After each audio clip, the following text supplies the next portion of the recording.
झाली कॉमेडीची bullet train पकडा वाड्यावर या. हे तेजस. तेजस माझ्या ढेकणाचं नाव आहे ते. तेजस काय म्हणालास? मावशीच्या मांडीवर खेळायचं आहे नाही बेटा, आता नाही बेटा. एकदा ओळख झाली ना तीच तुला घेईल तुझ्या मांडीवर खेळायला. मी नाही घेणार अजिबात. फार गुणाचं आहे हो तुम्हाला सांगतो. माझ्या कॉलरवर राहतो, कॉलरवर. नको असलेले पाहुणे आले ना की मी पाहुण्यांना आधी मिठी मारतो, मग तो कॉलरवरून त्यांच्या कॉलरवर जातो. दिवसभर त्यांना चावत असतो. संध्याकाळी त्यांचा निर्णय बदलतो. बाबा आम्ही घरी चाललो किंवा पुन्हा मी मिठी मारतो, त्यांच्या कॉलरवरून माझ्या कॉलरवर येतो. की असं ठरलेलं आहे, नको असलेले पाहुणे आमच्या घरात टिकत नाहीत. अहो पण घरात एक जरी ढेकून झालं ना तर त्याचे 1000 ढेकणं होतात. नाही आमच्याकडे होत नाहीत, कारण मी त्याला ना डिओ मारतो. आणि ती ऍड आहे ना, डिओ मारला की नराला सगळ्या माद्याहून चिकटतात, तसा सगळ्या ढेकणी त्यालाहून चिकटतात. मी त्याला असं करतो, असं केलं की तो घराबाहेर पडतो. सगळ्या ढेकणींना घेऊन तो गटारात जातो, सगळ्या ढेकणीला तिकडे सोडतो आणि घरात येतो. असं चाललेलं असतं आमचं गुणाचं आहे. हे बघा तुम्ही कुठलेही लॉजिक कुठे लावू नका, काही का फालतू ढेकण्यासाठी. नाही चिडायचं नाही. पिशवी सकट उडी मारली हो असं बोलू नका हो.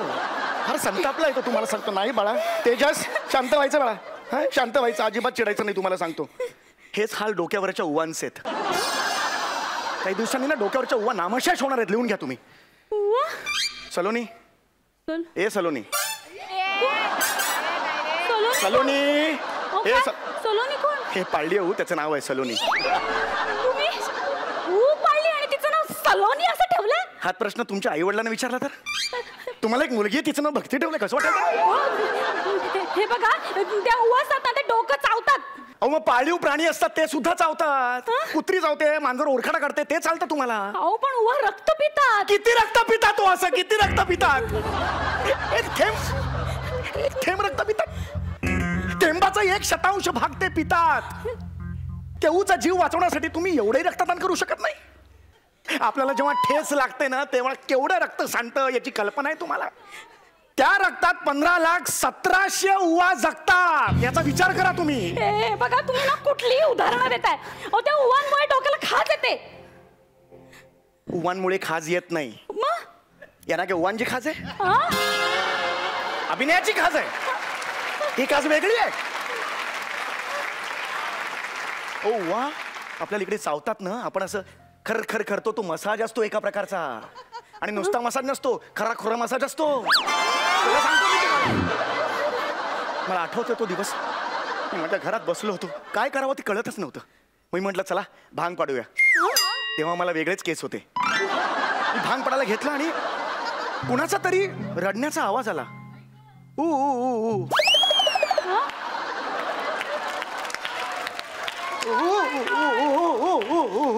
मी बघितलं तर माझ्या फणीवर एक जखमी झालेली, रक्तबंबाळ झालेली ऊ होती.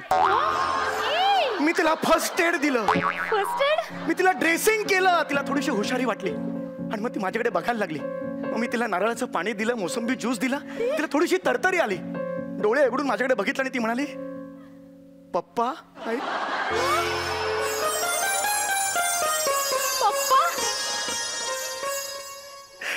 कुठलाही माणूस म्हणू शकत नाही हो असं तिने मला म्हटलं पप्पा. मी तिला एकदम कवठाळलं.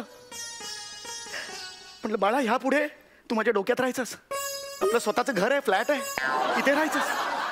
तेव्हाला मी माझ्या डोक्यात सोडलं. किती विचित्र आहे सगळं. पण म्हणजे काय म्हणणं काय आहे तुमचं? माझं एवढंच म्हणणं आहे की आपण कबुतरांना जसं खिडकीत अन्न ठेवतो, पाणी ठेवतो, तसं प्रत्येक बाईने उवांसाठी एक गंगावन आपल्या खिडकीत ठेवावं. ज्या घराच्या भिंतींवर पाल आहे, बेडमध्ये ढेकून आहे आणि डोक्यात उवा आहेत, ते अत्यंत समृद्ध कुटुंब आहे असं माझं म्हणणं आहे. आणि माझी अशी इच्छा आहे की हा देश सुद्धा असाच समृद्ध व्हावा आणि त्यासाठी माझा जीव सुद्धा द्यायची माझी तयारी आहे. काय काय करणार का तुम्ही? मी नुसतं बोलत नाही, मी करून दाखवतो. काय? मी या उवांसाठी एक नवीन गृहप्रकल्प तयार केलेला आहे आणि त्या गृहप्रकल्पाचं उद्घाटन तुमच्या हस्ते इथे व्हावं अशी माझी इच्छा आहे. माझ्या हस्ते? हो. हे गंगावन आहे, याच्यात 33,000 उवा ऑलरेडी नांदतात. हे गंगावन फक्त तुम्ही तुमच्या डोक्यात घालायचं म्हणजे औपचारिक दृष्ट्या हे उद्घाटन झालंय असं आपण समजू. एक मिनिट माझा